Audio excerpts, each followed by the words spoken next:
tell us what's your game plan? Ano bang baon mo papunta ng Thailand?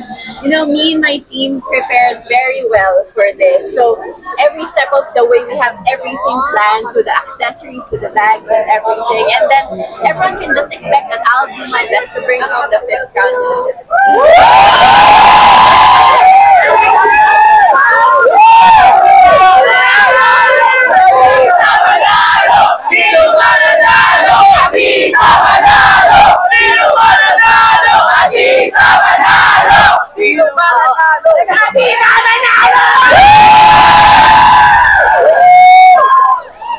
Siyempre, you're with your mom. I am. Sister. Kasama mo sila all the way. They're gonna follow. It's gonna be me first, and then they're gonna follow when we lips na.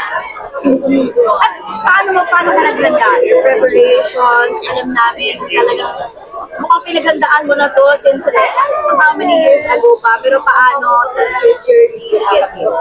You know, it has been a long journey. I started doing pageants at 10 years old. So this has been 18 years. And finally, I'm gonna be on the Miss Universe stage. And you know, with the preparations and everything, I made sure that I'm physically fit to be here. I made sure that there are no stones left unturned. We really made sure that we plan for everything, but also we plan to enjoy and have fun because I think it brings out the best in everyone when you're enjoying.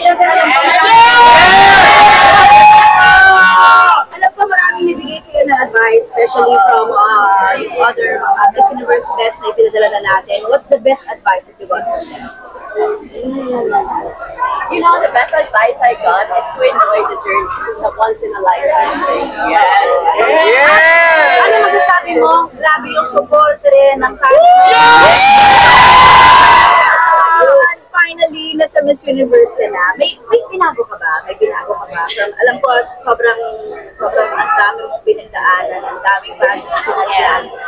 For this special, parang Miss Universe, may special ka na hindi ba ka ba sa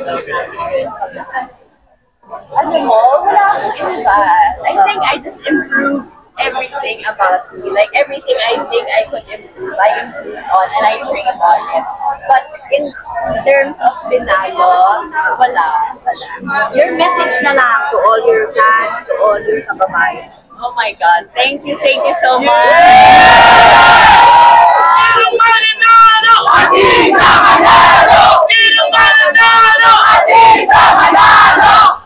It's heartwarming to see everyone wake up so early to be here.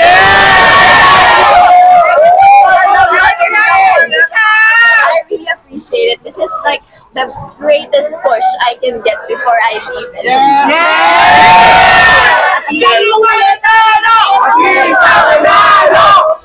Ilan ang maletang dala? I think I have 9. So every outfit talagang plano, lahat ng isusuot for every occasion, lahat yan plano. We fitted everything, we put on, Lucky we made number sure na 9. match na yung accessories and everything.